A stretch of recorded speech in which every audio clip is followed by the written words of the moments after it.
মই মোৰ উচিত মূল্য লাগিব কিয়নত 10% দিব এইটো মই মানা নাই। এই কাৰণে তাহত থানাৰ পৰা পুলিচ আনি মোক হাংকি তাংকি কৰি আছে। মই দেওয়া নাই, তথাপিও দেওয়া নাই, মোৰ উচিত মূল্যটোৱে লাগব। কোনে থানাৰ পৰা পুলিচ আনি হামকি তামকি দিয়ে? গগৈ ছাৰ। গগৈ কোন? এই পাইপলাইনৰ হেড অফিচাৰ গগৈ। তাই মোক মানে আৰ্মি আনিব, পুলিচ আনিব, এনেকুৱা মোক ভয় দেখাই আছে। এই কাৰণে মই মোক থানাত মাতিছিলোঁ, মই থানাতো গৈছিলোঁ। মই ক'ল যে এইখিনিত আপোনালোকে মাতি হৈ যাওক, মই মানা নাই, মই থানাতো মানা নাই। আমি এটা অভিযোগ পাইছোঁ যে ইয়াতে বোলে মহিলা মানুহক বোলে 500 কৰি টাকা দিছে। কাৰণে দিছে এই পাইপলাইন মানে সেইদিনা মানে বাজাৰৰ দিন আছিল। এই মতা মানুহ মানে বাজাৰত দেখিলে এই আঠিবিলাক মানে 500,000 এনেকুৱা সাধিছে, লৈছে আবার ঘূৰাই লৈছে এনেকুৱা।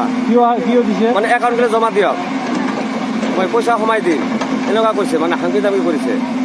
মোৰ মতা মানুহ ঘৰত নাছিল। এতিয়া আপোনালোকে এই যে টকাখিনি পোৱা নাই, যিখিনি আপোনাৰ ক্ষতিপূৰণ হিচাপে পাব লাগে, এই নোপোৱাৰ পিছত আপোনালোকে কি ভাবিছে, কি ব্যৱস্থা ল'ব?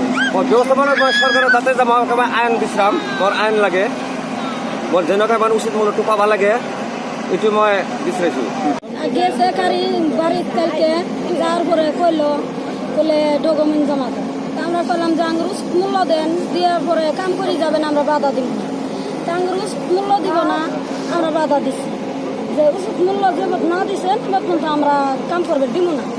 পরে করলে কাম করবে দিবি না, তো করে জেল খাড়াইয়া তারপরে আমরা কাম করে যাবো। 30 বছরের জেল খাড়া বাঙে এবারে আঙ্গবাদ কালকে 2-3 গেছে গোগো।